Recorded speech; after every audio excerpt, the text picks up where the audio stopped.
আসসালামু আলাইকুম। স্লোগান ধরেন, আমার সোনার বাংলায় উচিত কথার ঠাঁই নাই, সত্য কথার ঠাঁই নাই। সত্য প্রকাশের অপরাধেই বিদ্যুৎ কর্মীর চাকরিটাই চলে গেল। ঘন ঘন লোডশেডিং আর বিদ্যুৎ নিয়ে সত্য প্রকাশের অপরাধেই কি চাকরি গেল সুমন হোসেনের? বাস্তব পরিস্থিতি মানুষকে জানানোই কি তবে এই দেশের সবচেয়ে বড় অপরাধ? লোডশেডিং এর ভিডিও প্রকাশ করে চাকরি হারানোর সেই কর্মী কেন? সত্যকে কি সত্য বলা যাবে না? আমি যদি সত্য কথা বলি আমার কি নাগরিকত্ব বাদ যাবে? আপনি যদি মাদক করে বের হন সমস্যা নেই, আপনি যদি চাঁদাবাজ হন সমস্যা নেই, আপনি যদি হন, আপনি যদি হন, আপনি যদি লুটতরাজ হন, আপনি যদি দুর্নীতিবাজ হন, কোনো সমস্যা নেই। এই বাংলাদেশে এগুলোতে কোনো সমস্যা নেই, বরং এই বাংলাদেশে এগুলো করলে সম্মান পাওয়া যায়। সম্মান পেশা তো আছেই, বুঝেন নাই? কিন্তু আপনি যদি সৎ হন, আপনার জন্য একটা আইকালা বাস, জাস্ট আইকালা বাস। অতঃপর সে বিদ্যুৎ কর্মকর্তার চাকরি হারাতে হয়েছে। গতকাল তিনি একটি পোস্টের মাধ্যমে ক্ষমাও চান ঊর্ধ্বতন কর্মকর্তাদের কাছে। আসসালামু আলাইকুম। দেশ ও দেশের বাইরে যে যেখান থেকে ভিডিওটি দেখছেন এই মুহূর্তে অনুরোধ করব তাদের সকলকে দয়া করে পুরো ভিডিওটি সম্পূর্ণ ধৈর্য সহকারে দেখবেন। খুবই গুরুত্বপূর্ণ একটা বিষয় নিয়ে আলোচনা করব। প্রিয় দর্শক শ্রোতামণ্ডলী, আপনারা ইতিমধ্যে সকলেই অবগত আছেন লোডশেডিং নিয়ে ভিডিও করার কারণে চাকরি হারাতে হয়েছে সেই ভাইরাল বিদ্যুৎ কর্মকর্তা সুমনকে। তার অপরাধ কী ছিল? তার অপরাধ শুধুমাত্র সে লোডশেডিং নিয়ে ভিডিও বানিয়েছে, মানুষকে সচেতন করেছে, সত্য কথা বলেছে, সেজন্য তাকে চাকরি থেকে বহিষ্কার করা হয়েছে, তার চাকরি থেকে বাদ দিয়ে দেওয়া হয়েছে। কি চলছে দেশে আসলে, মানে বড়ই আজব একটা বিষয় ভাই। কোন দেশে আছি আমরা, কোথায় বাস করছি? একবার কি ভেবে দেখেছেন যে আজকে শুধুমাত্র সচেতনমূলক বক্তব্য রাখার কারণে, লোডশেডিং নিয়ে ভিডিও বানানোর কারণে, সত্য প্রকাশ করার কারণে চাকরি হারাতে হচ্ছে? বাক স্বাধীনতা কোথায় আছে আমাদের বলেন তো? এখন যদি সত্য কথা বলা হয় তাহলে তো ভাই বিপদের শেষ নাই, সেটাই তো আবারও প্রমাণ হলো। চলুন কথা না বাড়িয়ে সে বিদ্যুৎ কর্মকর্তার চাকরি থেকে বহিষ্কার করার পরে মানুষ কিভাবে ক্ষেপেছে, কিভাবে তীব্র নিন্দা প্রতিবাদ জানাচ্ছে, বিদ্যুৎ মন্ত্রীসহ বিএনপি সরকারের কিভাবে সমালোচনা করছে আমরা সেটা দেখি। সকলের একটাই দাবি, যেন পুনরায় সেই বিদ্যুৎ কর্মকর্তা সুমনকে চাকরিতে বহাল রাখা হয়, বহাল করা হয়। তার অপরাধটা কী? কী অপরাধে বা কোন ভুলের প্রেক্ষিতে তাকে চাকরি থেকে বহিষ্কার করা হয়েছে? প্রিয় দর্শক, চলুন আমরা কয়েকটা ভিডিও দেখে আসি মানুষ কি বলছে সে বিদ্যুৎ কর্মকর্তার পাশে দাঁড়িয়ে। আসসালামু আলাইকুম। স্লোগান ধরেন, আমার সোনার বাংলায় উচিত কথার ঠাঁই নাই, সত্য কথার ঠাঁই নাই। সত্য প্রকাশের অপরাধেই বিদ্যুৎ কর্মীর চাকরিটাই চলে গেল। ঘন ঘন লোডশেডিং আর বিদ্যুৎ নিয়ে সত্য প্রকাশের অপরাধেই কি চাকরি গেল সুমন হোসেনের? বাস্তব পরিস্থিতি মানুষকে জানানোই কি তবে এই দেশের সবচেয়ে বড় অপরাধ? দেশ জুড়ে তাপদাহ আর গ্রাহকদের লোডশেডিং এর তীব্র যন্ত্রণা নিয়ে যখন অসন্তোষ চরমে, ঠিক তখনই সামাজিক মাধ্যমে নিজের বিদ্যুৎ প্রতিদিন পেজের মাধ্যমে বিদ্যুতের ভেতরের আসল চিত্র আর লাইনম্যানদের জীবনের চরম ঝুঁকির গল্প তুলে ধরে বিপুল জনপ্রিয়তা কুড়িয়েছিলেন মাদারীপুর সদরের বাহাদুরপুর ইউনিয়নের মিঠাপুর জোনের লাইনম্যান সুমন হোসেন। সাধারণ মানুষ তার সরল ভিডিওগুলো দেখে জানতে পারতেন কেন হুটহাট বিদ্যুৎ চলে যায়, কোথায় জাতীয় গ্রিডে সমস্যা, কিংবা কিভাবে তারা নিজের জীবন বাজি রেখে উঁচু খুঁটিতে উঠে কাজ করেন। কিন্তু বিধিবান সাধারণ মানুষের অবদ্ধ ক্ষোভ প্রশমন করতে যাওয়া আর সত্য কথা তুলে ধরাটাই শেষ পর্যন্ত এই সৎ মানুষটার জীবিকা কেড়ে নেওয়ার কাল হয়ে দাঁড়ালো। সুমন হোসেন সুনির্দিষ্টভাবেই GM সুশান্ত রায়ের কাছে লিখিত বক্তব্যে জানিয়েছেন, দেশের বিভিন্ন স্থানে লোডশেডিং এর কারণে বিদ্যুৎ অফিসে হামলা, ভাঙচুর ও নির্দোষ কর্মচারীদের উপরে আক্রমণের ঘটনা ঘটছিল। তার মিঠাপুর এলাকায় যেন গ্রাহকদের ভুল বোঝাবুঝি থেকে এমন অপ্রীতিকর পরিস্থিতি বা হামলা না হয়, সে উদ্দেশ্যেই সাধারণ মানুষকে শান্ত রাখতে ও বোঝাতে তিনি ভিডিওটি করেছিলেন। কিন্তু প্রশাসনিক লাল ফিতার দৌরাত্ম্য যে কর্মকর্তা মাঠ পর্যায়ে জীবন বাজি রেখে কাজ করে অফিস ও গ্রাহকের মাঝে এক ভালোবাসার সেতু তৈরি করেছিলেন, তার সদিচ্ছাকে মূল্যায়ন করা তো দূর কি বাদ। কোম্পানির ভাবমূর্তি ক্ষুণ্ণ হওয়ার অহেতুক অজুহাতে এক কলমের খোঁজায় 12ই অগাস্ট তাকে চাকরিচ্যুত করা হলো। কিন্তু প্রতিবাদী কণ্ঠ কি এভাবে স্তব্ধ করা যায়? ভিডিও তো আজকাল লাখ লাখ মানুষ বানায়, ফালতু বিনোদন দিয়ে লাখ লাখ টাকাও আয় করে, কিন্তু একজন সামান্য কর্মচারী হয়ে বাস্তব পরিস্থিতি তুলে ধরে গ্রাহকদের সচেতন করার চেষ্টার মাসুল হিসেবে চাকরি খোয়ানো, এটা সত্যি দুঃখজনক। সত্যি কথা বলার অপরাধে একজন মেহনতি মানুষের পেটে খুশি করার কোনো সুস্থ ও জবাবদিহিমূলক প্রশাসনের কাজ হতে পারে না। সুমন হোসেন আজ বিষণ্ণ মনে ভিডিও তৈরি বন্ধের ঘোষণা দিলেও লাখো সাধারণ মানুষ আজ তার এই অন্যায্য চাকরিচ্যুতির বিরুদ্ধে সোচ্চার হয়েছে। ভাবতে অবাকই লাগে, দেশ জুড়ে যখন ঘন ঘন লোডশেডিং এর কারণে ক্ষুব্ধ মানুষ বিদ্যুৎ অফিসে হামলা করছিল, তখন এই মানুষটা নিজের বুদ্ধি দিয়ে ভিডিও বানিয়ে মানুষকে শুধু বোঝাতে চেয়েছিলেন কেন লাইনে সমস্যা হয়, কিভাবে জীবনের ঝুঁকি নিয়ে কাজ চলে, আর কি কারণে বিদ্যুৎ থাকে না। তিনি মূলত গ্রাহক আর কর্তৃপক্ষের মাঝে সৃষ্টি হওয়া ভুল বোঝাবুঝির পাহাড়টা কমানোর আপ্রাণ চেষ্টা করছিলেন। কিন্তু প্রশাসনিক আমলাতন্ত্রের কাছে সেই মানবিক ও সচেতনতামূলক প্রচেষ্টা হয়ে দাঁড়ালো এক মহা অপরাধ। আজকাল সোশ্যাল মিডিয়ায় অজস্র ফালতু ও ভুয়া কন্টেন্ট বানিয়ে মানুষ ভিউ কামায়, অথচ সুমন সাহেব তার বিদ্যুৎ প্রতিদিন পেজের মাধ্যমে সাধারণ মানুষকে সচেতন করেছিলেন, শিখিয়েছিলেন বিপদের সময় লাইনম্যানদের জীবনের ঝুঁকি কতটা। আর তার পুরস্কার হিসেবে তাকে উপহার দেওয়া হলো কি বেকারত্ব নামের অভিশাপ। অন্যায়ভাবে কেড়ে নেওয়া তার এই চাকরি অবিলম্বে ফিরিয়ে দেওয়া হোক। একজন সৎ ও নিষ্ঠাবান কর্মচারীকে এভাবে হেনস্থা করে সত্যের কণ্ঠ স্তব্ধ করা যাবে না। আপনি যদি মাদক করে বের হন সমস্যা নেই, আপনি যদি চাঁদাবাজ হন সমস্যা নেই, আপনি যদি লুপ্তরাজ হন, আপনি যদি দুর্নীতিবাজ হন, কোনো সমস্যা নেই। এই বাংলাদেশে এগুলোতে কোনো সমস্যা নেই, বরং এই বাংলাদেশে এগুলো করলে সম্মান পাওয়া যায়, সম্মান আর পেশা তো আছেই, বুঝে নাই। কিন্তু আপনি যদি সৎ হন, আপনার জন্য একটা আইকালা বাঁশ, জাস্ট আইকালা বাঁশ, এই দেখেন বাঁশ গাছ দেখছেন, এরকম বাঁশ গাছের বড় বড় বাঁশ রেডি থাকবে যদি আপনি সৎ হন, ভদ্র হন, নম্র হন। বুঝেন নাই ব্যাপারটা? আমাদের দেশে একজন জোচ্চোরের সম্মান পায়, একজন চাঁদাবাজ সম্মান পায়, একজন দুর্নীতিবাজ সম্মান পায়, কারণ এখান থেকে পেশা ভাগ পাওয়া যায়। কিন্তু একজন সৎ ব্যক্তি বাঁশ পায়, তাদের শুধু বাঁশ পাওয়া ছাড়া আর কোনো উপায় নাই। এই যে নিচে যে মানুষটার ছবিটা দেখতেছেন, সেই মানুষটাকে অলরেডি বাংলাদেশের অনেক মানুষ চিনেন এবং জানেন। কিছুদিন যাবৎ এই বাংলাদেশের কারেন্ট বিদ্যুৎ যা করতেছে, মানুষ অতিষ্ঠ। কারেন্টের অভাবে মানুষ পানিকে বরফ বানায় সমুদ্রে মাছ ধরতে যেতে পারতেছে না। কক্সবাজারের সমুদ্র সৈকতের জেলেরা, দিনমজুর মানুষগুলো সারাদিন পর খেটে যখন রাত্রে বিছানায় শুবে, তখন কারেন্ট পাচ্ছে না, তাদের ঘুম হচ্ছে না, ঘরের খাবার নষ্ট হচ্ছে, কলকারখানার কাজ বিঘ্নিত হচ্ছে। তারপর আমাদের শুনতে হচ্ছে যে অপেক্ষা করা ছাড়া কিছুই করার নেই। এখন মানুষ তো অতিষ্ঠ হয়ে যখন গ্রামের পল্লী বিদ্যুৎ অফিসে গিয়ে হামলা করতেছে, মানুষ তো, আমরা জানি যে বিদ্যুৎ অফিসের লোকজনের কোনো কিছু করার নাই, তারপরেও মানে আমরা কি করব, সাধারণ জনগণ কি করবে? তখন কি করতেছে, বিদ্যুৎ অফিসগুলোতে হামলা করতেছে, যে এখানে হামলা করলে যদি একটু বড় বড় মন্ত্রী টন্ত্রীদের নজরে পড়ে, তারপরে যদি আমরা একটু কারেন্ট পাই। কিন্তু আসলে সেটা তো হচ্ছে না, বরঞ্চ এই যে বিদ্যুৎ অফিসের কর্মীরা পেদানি খাচ্ছে বিনা কারণে, তাদের হাতে কিছু করার নেই। পেদানি কে এই ভাইটা উনি একটা ভিডিও মেক করে যে আসলে আমাদের উপরে আক্রমণ করে তো লাভ নাই, আমরা তো কিছু দেয়ার মালিক না, আমরা হচ্ছে চাকর, আমরা হুকুমের গোলাম, আমাদের যেমন হুকুম করা হয় আমরা সেমনটাই শুনি। আমার এলাকায় 8 মেগাওয়াট বিদ্যুৎ দরকার, আমাকে দেওয়া হয় 2 মেগাওয়াট, আমি একটা লাইন চালু করলে বাকি 6-7টা লাইন অফ রাখতে হয়। সেক্ষেত্রে আপনারা আমাকে এসে মারলে তো হবে না, এটা উপর থেকেই নির্দেশ। এই একটা ভিডিও, সত্যি কথা, সৎ কথা, একদম হক কথাটা উনি একটা ভিডিওর মাধ্যমে জনগণের কাছে বার্তা হিসেবে দেয় যে আমাদের মাইরেন না, আমাদের তো কিছু করার নাই। এটাই হয়ে ওঠানোর কাল। ওনার চাকরি চলে গেছে, ওনার ফ্যামিলিকে হুমকি দেওয়া হচ্ছে। ভাই, উনি যদি একটা চাঁদাবাজ হইতো ওনার চাকরি যেত না, উনি একটা জোচ্চোর হলে, দুর্নীতিবাজ হলে, উনি একটা মাদক কারবার হলে ওনার চাকরি যাইতো না। কিন্তু উনি সৎ কথা বলছে, সৎ কথা, হক কথা গায়ে লেগে গেছে, ওনার চাকরি চলে গেছে। আচ্ছা, খারাপটা কি বলছে? উনি তো সত্য কথাটা বলছে।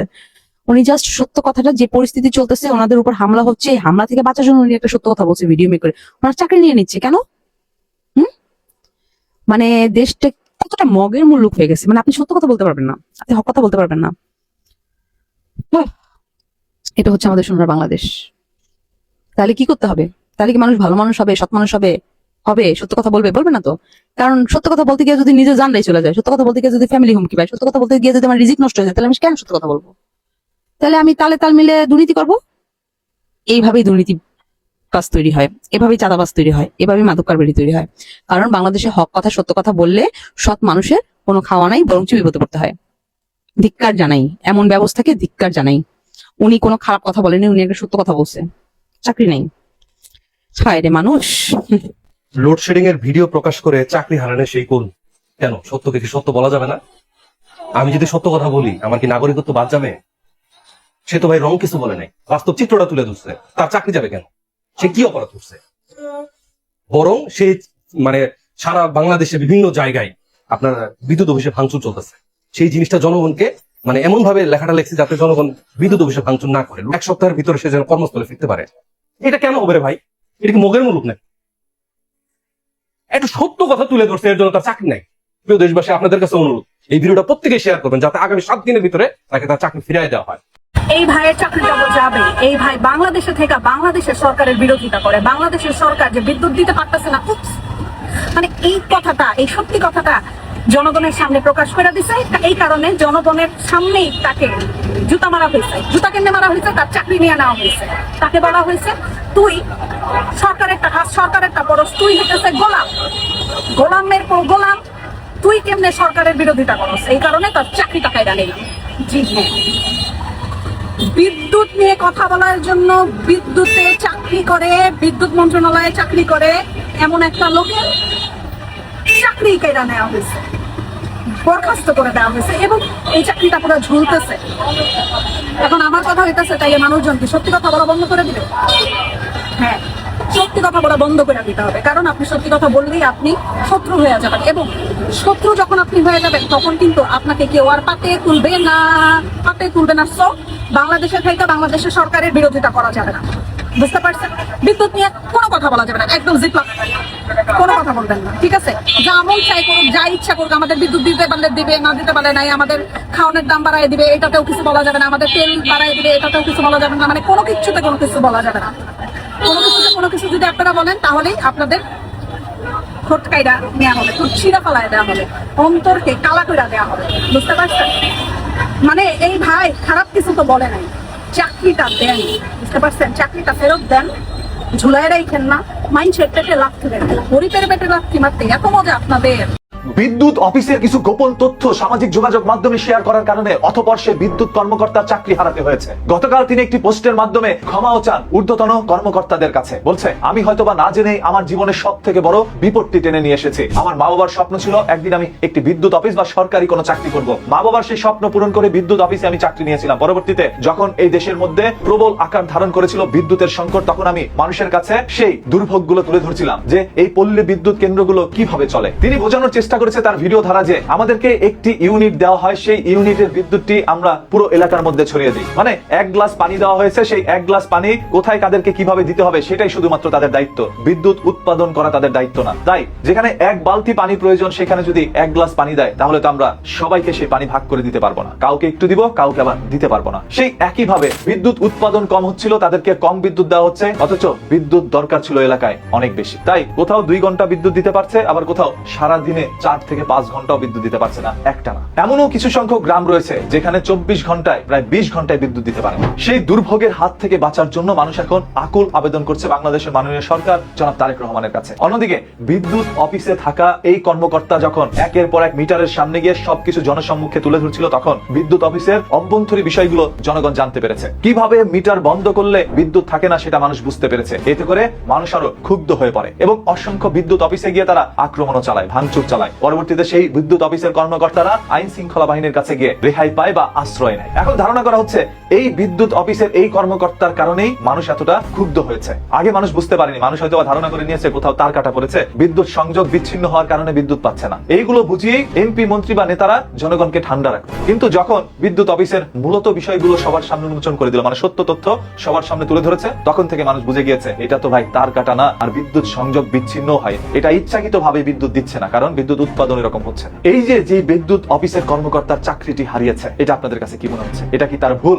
যে জনসম্মুখে বিদ্যুৎ অফিসের অভ্যন্তরীণ বিষয়গুলো শেয়ার করা, নাকি তিনি সত্য বলার কারণে তার চাকরিটি আরো মজবুত হওয়া দরকার ছিল? এমনও হতে পারে যদি আজ তার চাকরিটি থাকতো তাহলে বিদ্যুৎ অফিসের অসংখ্য কর্মকর্তারাই একটি ফেসবুক পেজ খুলে সেখানে ভিডিও আপলোড করা শুরু করতো। অনেকেই ধারণা করছে সে নাকি ফেসবুক থেকে টাকা ইনকামের জন্য এই ধরনের কন্টেন্ট গুলো বানাচ্ছিল। অন্যদিকে তিনি আবার দেখাচ্ছে তার ফেসবুক পেজে মনিটাইজেশনই নেই, মানে টাকা আয়ের কোনো মাধ্যমই নেই। তিনি টাকা আয়ের জন্য এই ভিডিওগুলো আপলোড করেছেন। তার দাবি মানুষকে সঠিকটা বুঝ দেওয়ার জন্যই বিদ্যুৎ অফিসে যেন কেউ এসে হানা না দেয়, এই জন্য আমি সেই ধরনের ভিডিওগুলো আপলোড করেছি। কিন্তু হেতের বিপরীতে বিষয়টা উল্টো হয়ে গিয়েছে। বুঝাতে গিয়ে উল্টো তারা আরো ক্ষুব্ধ হয়েছে। ক্ষমা চেয়েছে জাতির কাছে, ক্ষমা চেয়েছে ঊর্ধ্বতন কর্মকর্তার কাছে। তাই তার চাকরিটি ফিরিয়ে দেওয়ার জন্য সবাই এখন আবেদন জানাচ্ছে। তিনি জীবনে আর কোনোদিন বিদ্যুৎ অফিসের কোনো ভিডিও করবে না, এটাও তিনি প্রতিশ্রুতি দিয়েছেন।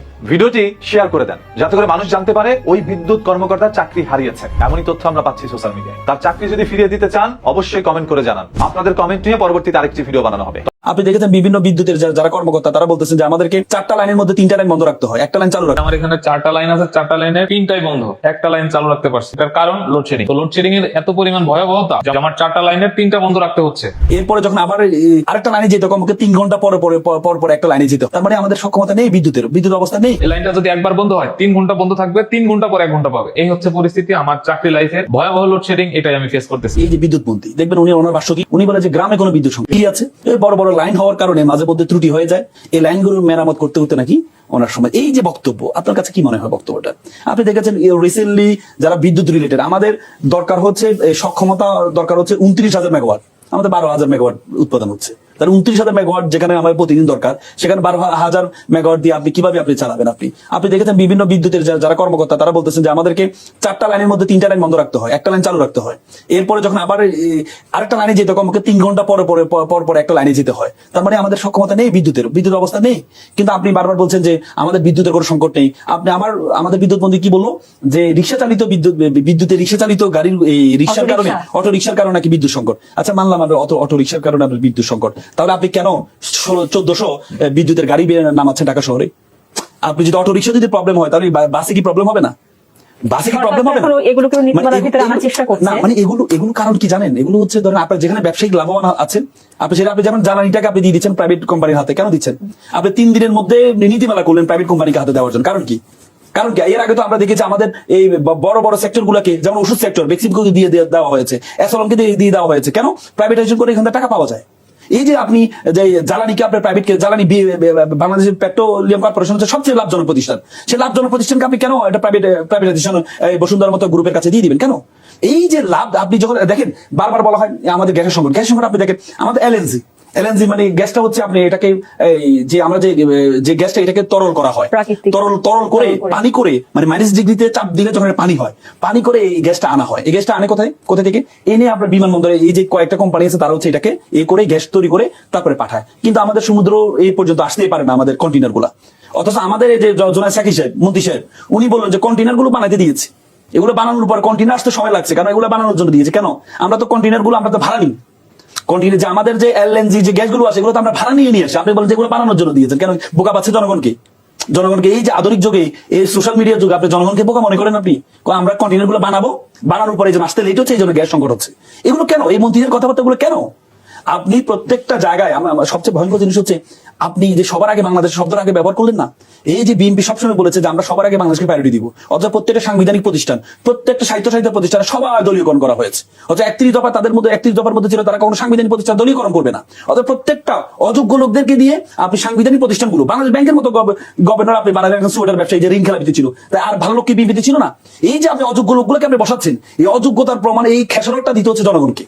আপনি যদি এই অযোগ্য লোকগুলোকে, আপনি যোগ্য লোকগুলোকে যদি আপনি যদি বসাতে যতক্ষণ পর্যন্ত পারবেন না, ততক্ষণ পর্যন্ত এই খেসারতটা জনগণকেই দিতে। আপনারা দেখতে পারলেন প্রিয় দর্শক, আপনারা জানাবেন আপনাদের অভিব্যক্তিটা কি, আপনারা আসলে কি বলতে চান, মানে কি একটা অবস্থা বলেন তো। মানে সত্যকে সত্য বলতে হবে, পাশাপাশি তার চাকরিটাও ফিরিয়ে দিতে হবে। মানে আমাদের এমন একটা অবস্থা, আমরা বাংলাদেশে সত্য কথা কেউ যদি মন থেকে প্রকাশ করি তাকে চাকরি থেকে চাকরিচ্যুত করা হয়। আগের সরকার আর এখনকার সরকার কোনো পার্থক্য নাই, একই পথে হাঁটছে। আমরা সকলে মিলে আওয়াজ তুলি যেন তার চাকরিটা ফিরিয়ে দেওয়া হয় তাকে। খুবই দুঃখ লাগলো যখন কালকে আমি জানতে পারি যে এই ভাইটির চাকরিটা আর নাই, তাকে চাকরি থেকে বহিষ্কার করা হয়েছে, বরখাস্ত করা হয়েছে। খুবই খারাপ লেগেছিল ভাই, বিশ্বাস করেন খুবই খারাপ লেগেছিল। অনতিবিলম্বে আমাদের দাবি একটাই থাকবে যে এই বিদ্যুৎ কর্মকর্তা সুমনের চাকরিটা ফিরিয়ে দেওয়া হোক। সে তো কোনো ভুল কিছু করে নাই, সে অপরাধের কিছু করে নাই, সে অন্যায় কিছু করে নাই ভাই। সে এক্সপ্লেন করেছে যে সে বিষয়টি বলেছে যে জনসচেতনমূলকভাবে সে লোডশেডিংয়ের ভিডিওটা বানিয়েছিলেন, যে তিনি বলেছিলেন যে আমাদের হাতে তো কিছু নাই, আমরা যতটুকু পাই ততটুকুই বিদ্যুৎ আমরা পৌঁছাই মানুষের কাছে, সাপ্লাই দিই। কিন্তু আমাদের কর্মীদের উপরে বিদ্যুৎ অফিসে সে হামলা ভাঙচুর চালিয়ে কী লাভ? মানুষকে বোঝাতে চেয়েছিল যে আমাদের কিছু করার নেই, এটা সম্পূর্ণ সরকারের দায়। কিন্তু এই কথা বলার কারণেই তাকে চাকরি থেকেই বহিষ্কার করে দেওয়া হয়েছে। কি একটা অদ্ভুত বিষয়। প্রিয় দর্শক শ্রোতামণ্ডলী, আপনারা আপনাদের অভিব্যক্তি অবশ্যই কমেন্ট করে জানাবেন আপনারা কি বলতে চান। ভালো থাকবেন, সুস্থ থাকবেন। আজকের মতো এই পর্যন্তই। আল্লাহ হাফিজ।